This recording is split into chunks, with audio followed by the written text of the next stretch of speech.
5 मिनिटात तुमच्याकडे मला थोडं बोलायचं तुमच्याशी. तन मन धन अर्पून जर केली ध्येयाची साधना तर निश्चितच प्राप्त होतो यशाचा खजिना.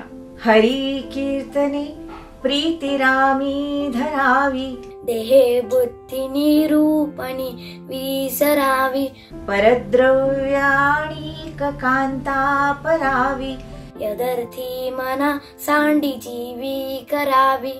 म्हणजे हरी कीर्तन करताना त्याच्याबद्दल मनात आदर बुद्धी असावी. कीर्तनकारांचा उद्देशच हा असतो की जमलेल्या लोकांना त्या कथेच्या माध्यमातून काहीतरी छानसा उपदेश करायचा. पण ते कीर्तन जर त्या लोकांनी नीट ऐकलंच नाही तर त्यांना उपदेश कळेल का? आणि जर तू कळलाच नाही तर वागण्यात येईल का?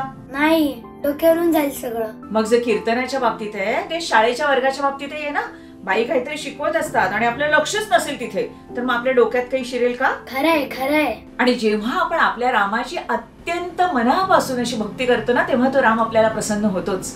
आताच बघा ना, उत्तराखंड मध्ये काय झालं, त्या टनेल मध्ये 41 कामगार अडकले होते. 16 दिवस ते आतमध्ये होते. शक्यता होती का त्यांच्या जगण्याची वाचण्याची? पण अथक प्रयत्नांती ते साध्य झालं. ते सुखरूपपणे बाहेर आले. अडचणी आल्या नाहीत असं नाही, पण प्रत्येक अडचणीवर मात करण्याची शक्ती, बुद्धी आणि युक्ती केवळ आपल्या कामावर विश्वास असल्यामुळे प्रत्येकाला मिळाली आणि ते काम साध्य झालं. देहे बुद्धी निरूपणी विसरावी. निरूपण म्हणजे काय? एखाद्या श्लोकाचा किंवा अभंगाचा अर्थ वेगळी उदाहरणं देत अत्यंत सोप्या पद्धतीने समजावणं म्हणजे निरूपण करणं. अनुराधाताई हा जो मनाच्या श्लोकाचा अर्थ समजावण्याचा प्रयत्न करतात त्यालाही निरूपणच म्हणता येईल. त्याचा तुम्ही सगळ्या पालकांनी जर उपयोग करून घेतला ना तर मला खरंच खूप आनंद होईल. मी ना महिन्यात ना 1-2दा किंवा कधीतरी जमेल तेव्हा व्यायाम करते, पण बघ ना काही परिणामच दिसत नाही, माझं वजनच कमी होत नाही, असं जर कोणी म्हणायला लागलं तर आपण हसू त्यांना. अशा कधीतरी गोष्टी करून त्याचे परिणाम कसे दिसणार? मग हे सगळ्याच बाबतीत लागू आहे ना. म्हणूनच तुमच्या मनाच्या श्लोकाचा व्हिडिओ रोज बघायचा. तू गाणं शिकतेस ना, तुझी आवडती गायिका कोण ग? श्रेया घोषाल. लहानपणापासूनच ती गाणं शिकली. सारेगमपमुळे ती सगळ्यांना माहिती झाली आणि तिला देवदास मध्ये गाण्याची संधी मिळाली. एक लक्षात ठेव, छान आवाज आहे तिचा, मस्त गाते ती. एवढंच पुरेसं नसतं, रियाज महत्वाचा. रियाज म्हणजे काय? रोजचा सराव. रोज हा शब्द महत्वाचा, कारण आपली जर तयारी असेल ना तर आपण संधीचं सोनं करू शकतो ना. वेगवेगळ्या भाषेमध्ये सुद्धा ती गायली. हो, पण याचा अर्थ काय? वेगवेगळ्या भाषांमधले शब्द, त्याचा अर्थ, त्याचे उच्चार ती शिकली, ते तिने आत्मसात केलं. आपल्याला ना फक्त यश दिसतं, त्या यशामागची मेहनत आणि धडपड जर आपण समजून घेतली तर आपल्या लक्षात येईल की आपल्या रामाला म्हणजेच आपल्या उत्तम कामाला प्रसन्न करून घेण्यासाठी, म्हणजेच आपलं ध्येय साध्य करण्यासाठी आपल्याला ही तपस्या करावी लागतेच. ही तपस्या जर आपण केली तर ते ध्येयच, तो रामच आपल्याला अत्यंत कठीण प्रसंगातनं सुद्धा बाहेर येण्याची शक्ती आणि सामर्थ्य देतो. मी स्वतःला संस्कृत सैनिक मानते, कारण याच विषयामुळे माझ्या आयुष्यात खरा राम आलाय. काही वर्षांपूर्वी माझ्या मणक्याची शस्त्रक्रिया झाली होती आणि मी शुद्धीतच येत नव्हते. मी जगेन अशी आशा करणं सगळ्यांनी सोडून दिलं होतं. त्यावेळी माझ्या शिक्षिका डॉक्टर सौ संध्या पर्वते रुग्णालयात आल्या आणि मला म्हणाल्या, मृदुला उठ, झोपलीयस काय? आपल्याला अजून संस्कृतसाठी भरपूर काम करायचंय. आणि खरं सांगते, मी काही वेळातच शुद्धी झाली.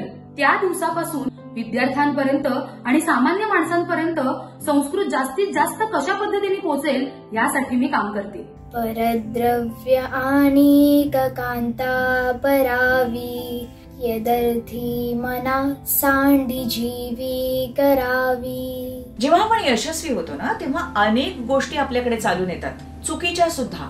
एखादा पोलीस अधिकारी असतो, त्याच्याकडे एखादा गुंड जातो आणि म्हणतो, मी असं वाईट काम केलंय खरं, पण मी तुला पैसे देतो ना, तुझ्या आयुष्याचं कल्याण होईल, तू मला या गुन्ह्यातनं सोडव. त्यावेळेला त्या पोलीस अधिकाऱ्याला हे कळलं पाहिजे की आपण समाज हित जपण्यासाठी पोलीस अधिकारी झालोय. कुठल्याही दबावाला बळी न पडता त्या गुंडाला नकार देण्याचं आणि स्वतःचं कर्तव्य बजावण्याचं सामर्थ्य जेव्हा त्या पोलीस अधिकाऱ्यात येतं तेव्हा तो खऱ्या अर्थाने रामाचं काम करत असतो. ढोंगी बुवाबाजी करणारे सुद्धा अनेक जण या समाजात आहेत.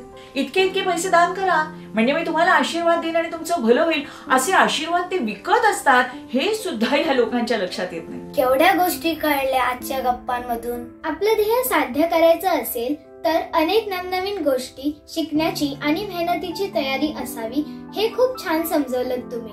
नोकरी आणि घर ही तारेवरची कसरत करताना मुलांसाठी नीट वेळच देता येत नाही. त्यामुळे संस्काराचे अनेक प्रश्न निर्माण झालेत घराघरात.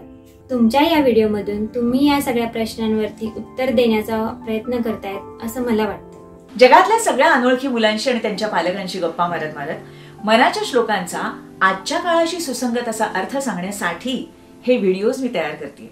हा उपक्रम जर तुम्हाला उपयुक्त वाटत असेल, आवडत असेल आणि हा उत्तम आहे म्हणजेच रामाचं काम करणारा आहे असं वाटत असेल तर तो उपक्रम फक्त तुमच्यापुरता मर्यादित ठेवू नका, सगळ्यांपर्यंत पोहोचवा म्हणजे सगळ्यांना त्याचा लाभ होईल. मी तर नेहमीच म्हणते, आता तुम्ही म्हणा माझ्यासोबत, इतना तो हम कर ही सकते हैं. जय जय रघुवीर समर्थ.